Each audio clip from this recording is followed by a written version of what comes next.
Hello and welcome to the Biokinetic Canine. We are talking about knowing your dog. What is it about knowing your dog, and how does knowing your dog give you that success when you are doing any fitness and conditioning with him in the canine gym? How does that help you? So that's what we're going to be talking about today. Can you believe it? I've got all my notes here and I've started off with introductions. So let me introduce myself. My name is Angela Ahern. I'm the owner and founder of the Biokinetic Canine, and welcome to our live. If you are around, say hello. Let me know where you're from. If you are going to watch this later on, awesome, just as good. Let me know where you're from. So what are we talking about when we say know your dog? What does this all mean? Why should you know your dog? What is the big idea?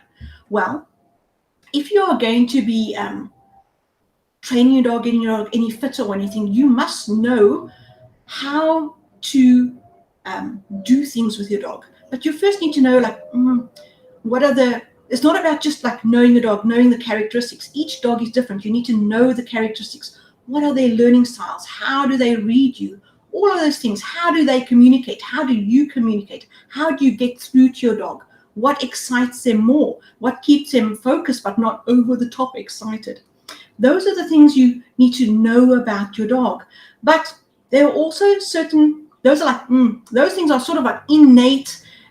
You have a bond with your dog that nobody else has. They're like a feeling and that energy between you and your dog. We all have it. We all have it with our dogs. But then there's also certain skills that you can learn and you can discover and will help you with identifying certain things about your dog that will also take you further in your training and your sport, etc. And those skills that you learn are a lot about how to read their body, what makes their body strong or not strong.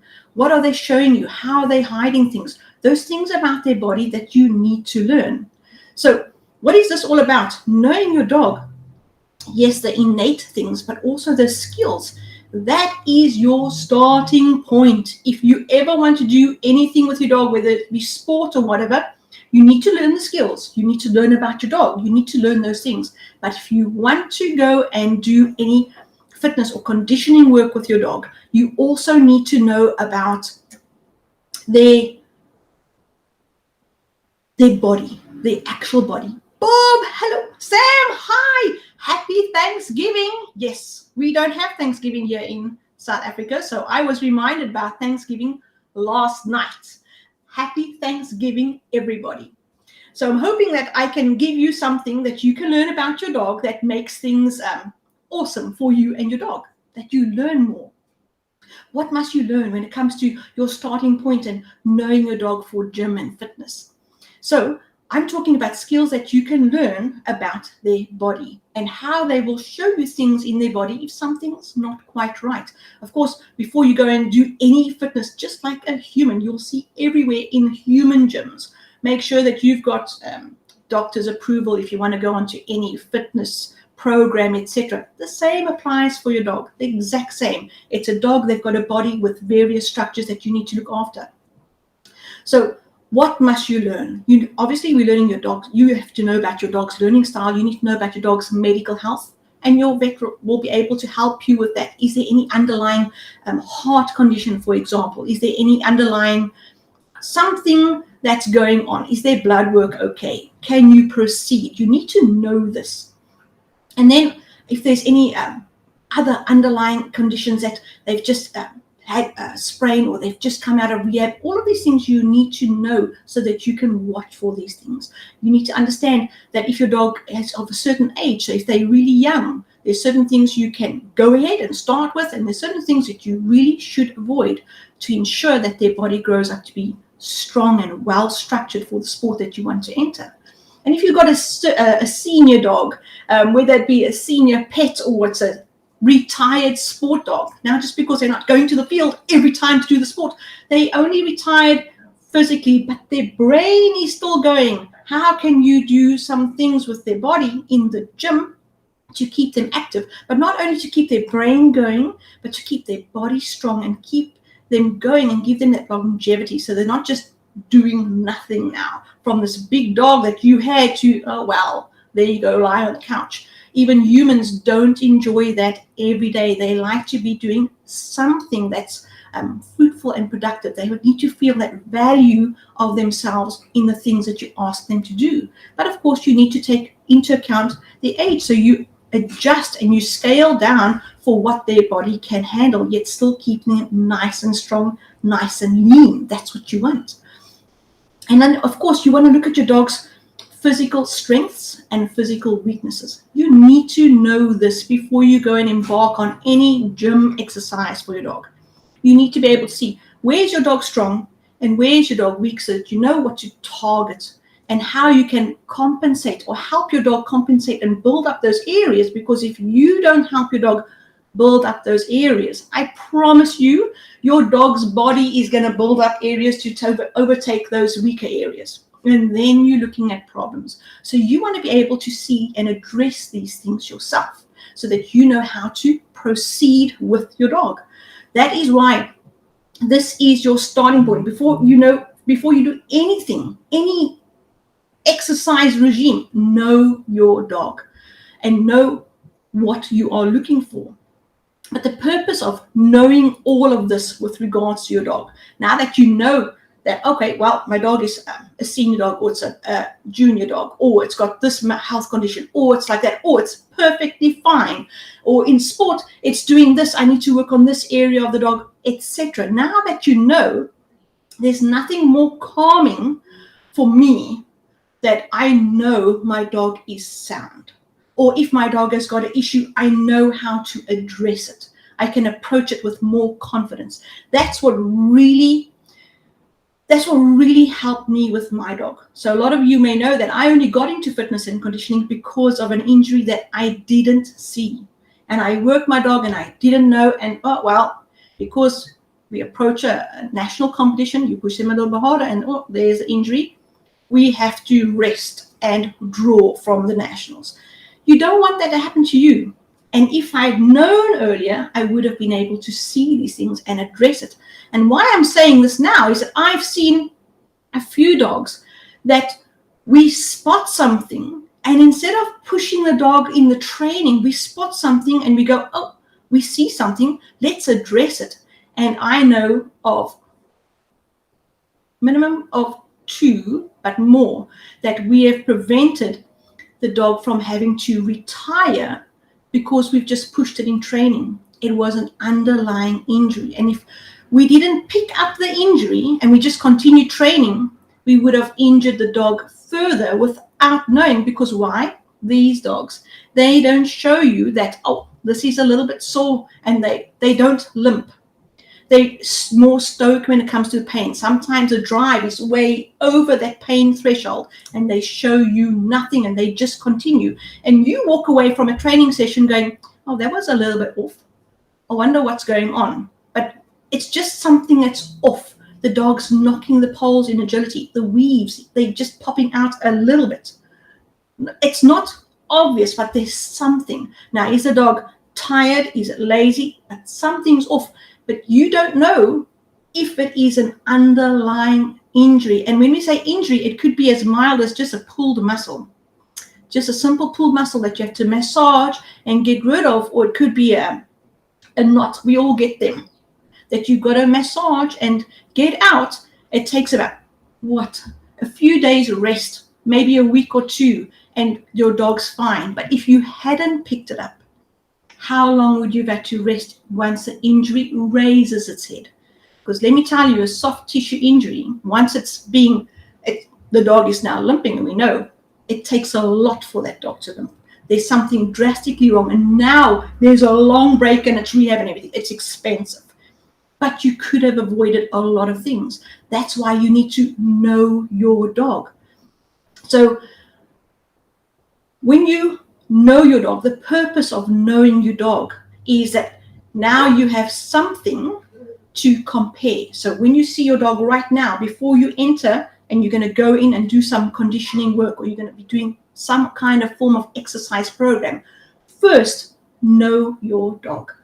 What are you seeing on your dog? How is the body? Where are the strengths and the weaknesses? Is there any undisclosed sign that your dog is not showing you? Because when you train, oh wow, there's the drive, there's the ball, come, let's go. That's the dog. They're not going to show you, oh, not today, I'm not feeling so great. It is going to be a really, really bad day for that to happen. The dogs are just going all the time. I know this to be true from experience, and many of you also know this to be true. No self-preservation with these dogs. It's one of the small reasons we love them, really. But it is a problem because they just want to go. So we have to discover and we have to learn how we can check their bodies. So the purpose of knowing your dog is that you are setting yourself up immediately for success. If you know, then you are more confident. You are immediately much more successful than if you don't know, because you know what you are looking at, and that makes your goals a lot clearer.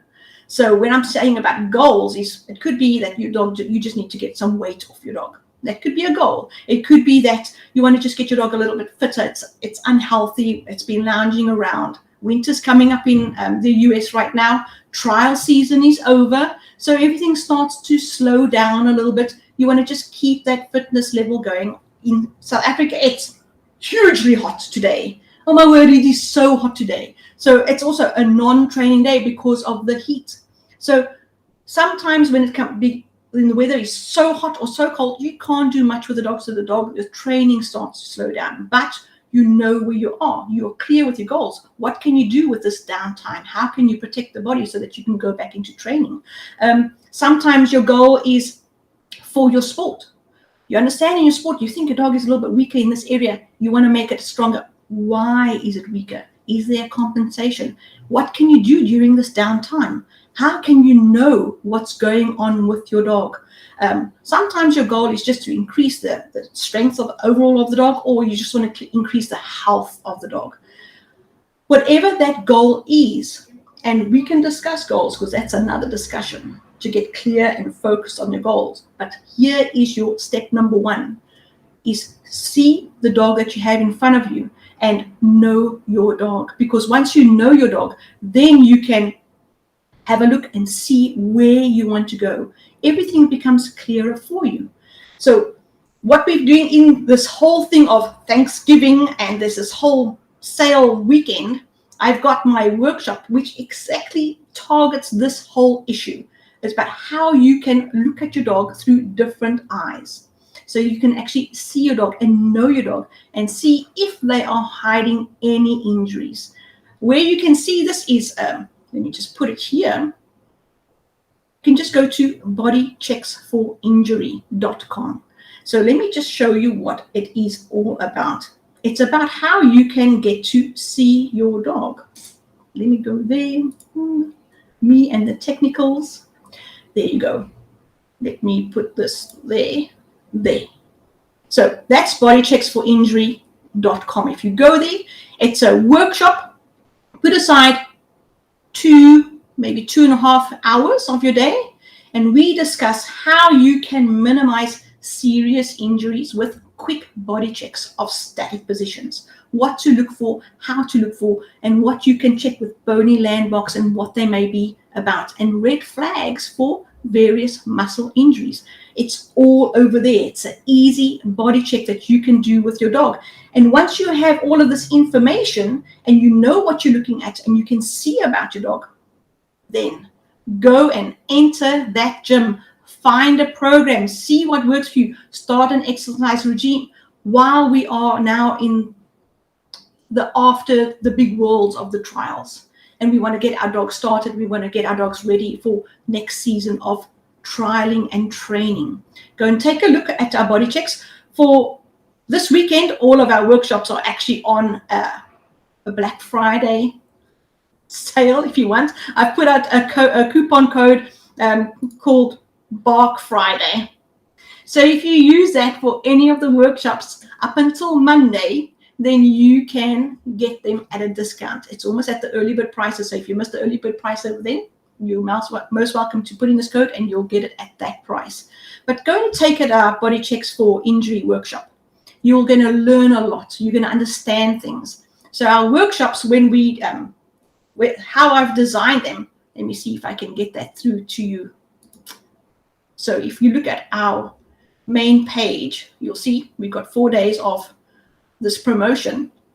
Our Canine Athlete Workshop, that tells you all about the impact of sport on your dog, why your dog needs to be strong for a sport, what happens in sport, and why you need to have a lot of strength in order to have control. And if you want to have your dog to be really, really fast, your dog needs to be really, really strong. But we go into that and we discuss it, and you can see what is happening.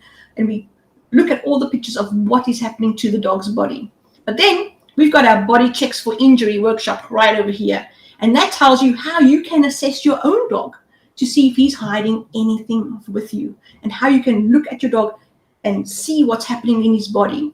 And then if you want to go on to the warm-up and cool-down workshop, you take all of this information, and when you're warming up your dog, you are actually assessing your dog all the time. You're not just warming up your dog for training. You're warming up and you're watching the body, and you know how to watch the body now.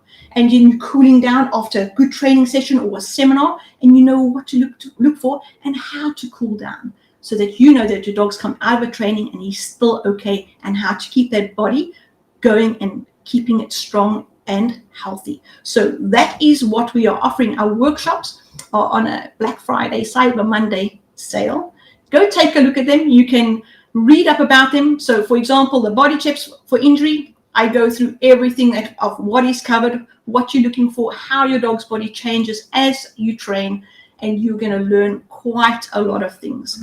So if you are interested in a workshop, please put in the Black Friday code so that you can get it at a better price, and you're going to learn much more than what you've ever been paying. And that knowledge stays with you forever. So I hope that these help you. I know that they've helped a lot of people, and people have come to me and they say, I've seen this, and they've managed to stop any injury from becoming a problem. So that's what I like to hear, so that the dogs can still train and not have issues because we've pushed them because, the dog's just being a little bit lazy today. Come on, back yourself up. I made that mistake. Don't go down that road. Don't. It's not nice. So if you can prevent a lot of problems, this is one of the ways you can do it, and it's an easy way. It's not really complicated. You can do it in your house, on the field, wherever you are. You know how to watch your dog in any static position, and how to feel with bony landmarks too, so that you can measure and just feel with your eye and see what's happening with their body. So I hope that helps you. I'll put the links in the comments afterwards below. If you have any questions about it, you're most welcome to contact me. Let me get you my details here. Email address is fit@thebiokinetic K9, our website, thebiokinetick9.com. I hope that's helped you. So if you ever want to start anything with your dog, please first know your dog. It is invaluable information, not just about knowing your dog and what a nice dog it is, but just about knowing your dog and how he trains and how you can get everything with them going, and how you can assess their body as well. These workshops are there to help you so that you can take your sport to the next level if you want to actually go into a program and get them stronger. We're busy with an awesome program right now, and I'm seeing some wonderful things with some wonderful people. I just had a discussion with them last night, and I tell you, the amount of respect that I have for these people working their dogs is just huge. They are actually my heroes. I know they are doing my program, but they don't understand how much they inspire me. They are my heroes, really. So I will log off now, and I will let you have a wonderful weekend of training with your dogs. You guys are all getting ready. Can you believe it's 1 month to Christmas? You're getting ready for the winter and for the Christmas coming. And I will see you next week. Have a very awesome weekend, guys. Cheers now. Look, my details. Hold on. I'll get my details up. There we go. Take that away. Wave. Cheers. Bye-bye.